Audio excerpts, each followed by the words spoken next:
মিতালি। দাদার বিয়ের দিনের ভিডিওটা নিয়ে আমি আবার হাজির হয়ে গেছি। আজ বিয়ের দিন সকালবেলা ভোরবেলা আমাদের একটা গায়ে হলুদ হয়, তো সেটাই চলছিল। হয়ে গেছে গায়ে হলুদ, আর সকাল সকাল আমিও চলে গেছি পুকুর ঘাটে। দেখলাম যে মাছ ধরছে জেলেরা, তাই একটু ভিডিও করে নিলাম। ছাকাই মাছ মিন্স হচ্ছে সব মাছগুলোই বড় বড় একদম স্ট্যান্ডার্ড সাইজ, তাই তো ভাবি? কোন পুকুরে ছিল এগুলো?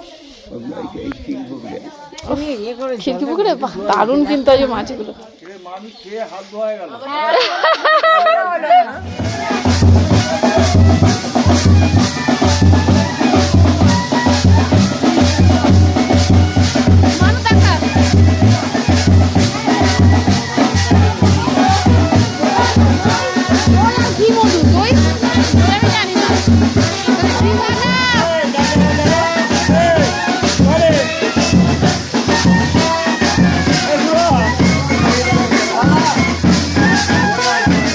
আশীর্বাদের রিচুয়ালটা আমাদের বিয়ের দিনকেই রাখা ছিল, তাই জন্য সকাল সকাল আগে আশীর্বাদটা স্টার্ট হয়ে গেছে।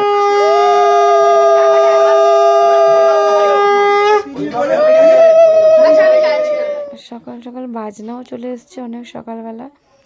আর গায়ের হলুদের ডালাগুলো এবার গাড়িতে তোলা হবে।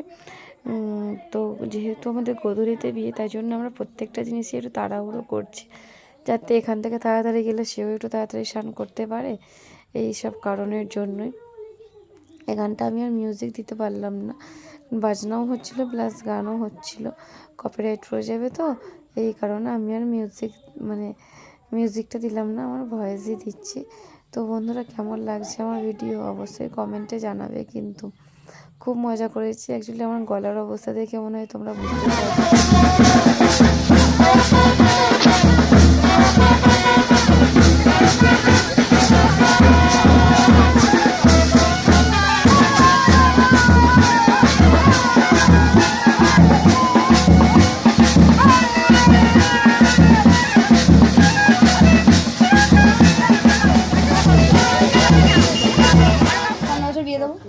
না আসলে বলে দেবো সবাইকে।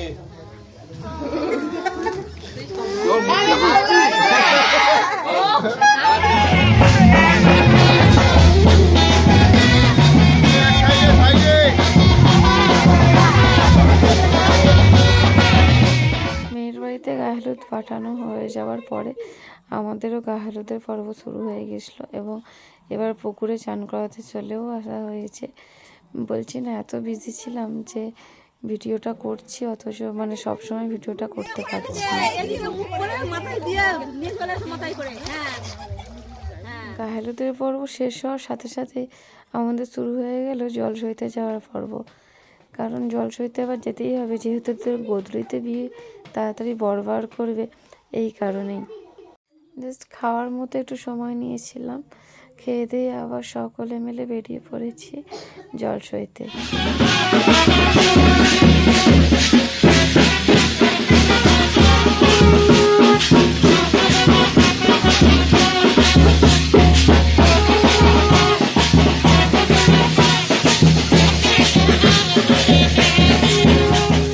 যেহেতু বাজনা হয়েছিল, বাজনাটা আমাদের জাস্ট বিয়ের দিন সকালের জন্যই হয়েছিল। আর খুব তালে তালে, খুব বাজনার তালে তালে খুব নাচ হয়েছে। আর একটা কী জিনিস জানেন তো, যদি গোধূলিতে বিয়ে হয় না, প্রত্যেকটা জিনিসকে তাড়াতাড়ি করতে হয়। এত তাড়াতাড়ি হচ্ছে যে ভিডিও করার সময় পর্যন্ত পাচ্ছি না। এই জায়গাটা আমার একটা বঞ্চি ভিডিওটা ধরে দিয়েছিল, সেই কারণে এই জায়গাটার ভিডিওটা করতে পেরেছি। সবটা হয়নি, আমি বলেছিলাম যে আপনাদেরকে আমি সবটা দেখাবো, কিন্তু হয়তো সবটা আমি দেখাতে পারছি না। আমি খুব ভেরি সরি। এতই তাড়া ছিল যে আমি বর বেরোনোটা থেকে শুরু করে গাড়িতে কোনো ভিডিও করতে পারিনি। একরকম আমরা খুব তাড়াহুড়ো করে বিয়ে করতেছিলাম, প্রচণ্ড টেনশন কাজ করছিলো যে লগন সেটা পাবো কি না। কারণ এই লগন সেটা মিস করলে সেই রাত 3টের সময় লগন সা, রাত 3টের লগন সা প্রচণ্ড চাপের। এই শীতের রাতে অতক্ষণ জেগে থাকাটাই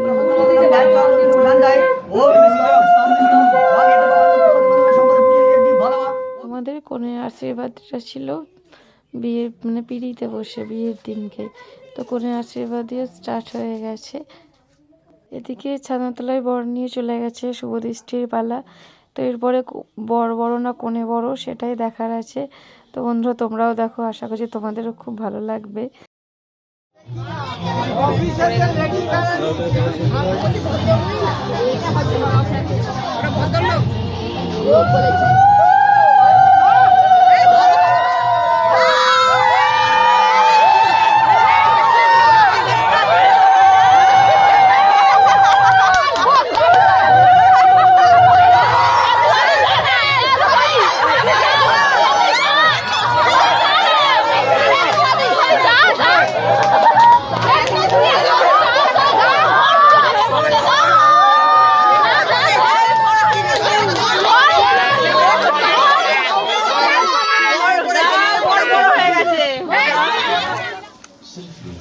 গলাটা বেরোচ্ছে না আর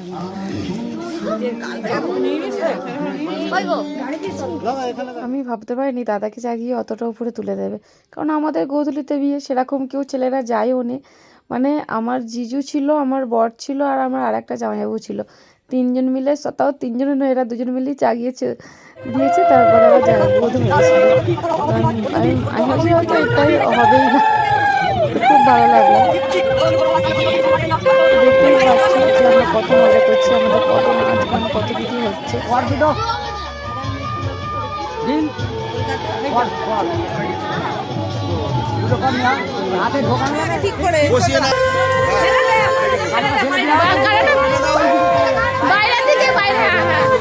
ঠিক আছে, ঠিক আছে।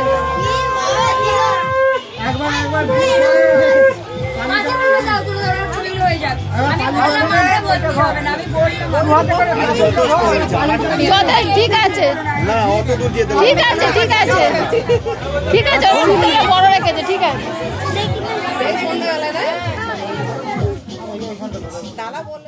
সিঁদুরদান হয়ে গেছে, এবার পালা খই পোড়ানো। খই পোড়ানো স্টার্টও হয়ে গেছে। খই পোড়ানো দেখলে নাকি 7 দিন ঘুম ছাড়ে না। এটা মনে হয় আমার ক্ষেত্রে সেটাই হয়েছে। খই পোড়ানো দেখেছি আর ঘুমই ছাড়ছে না। ভিডিও এডিটিং করতে বসছি তো গলা যেন কেমন হয়ে যাচ্ছে, চোখ যেন বুজে আসছে। বাবা এত ঘুম পাচ্ছে যে কি বলবো। একে তো গলার অবস্থা খারাপ।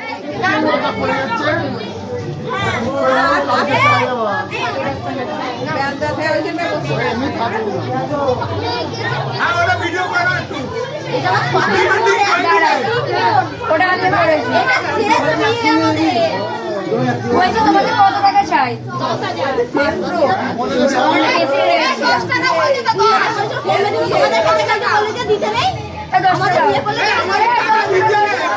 হ্যাঁ, ঠিক আছে।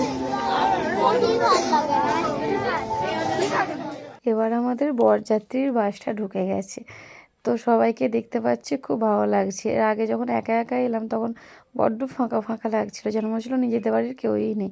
এখন খুব ভালো লাগছে। যেহেতু গোধূলিতে বিয়ে তো অনেকক্ষণ আগেই মিটে গেছে। এবার ভাবছি আমরা খেতে যাব।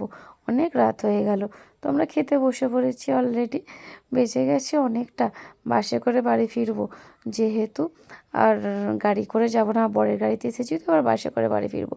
আর আমার ভিডিওটা ভালো লাগলে অবশ্যই লাইক কমেন্ট করে দিও বন্ধুরা। টাটা। দেখা হচ্ছে রিসেপশনের ভিডিও নাহলে মিডলের ভিডিওটা নিয়ে। তো সবাই ভালো থাকো, টাটা।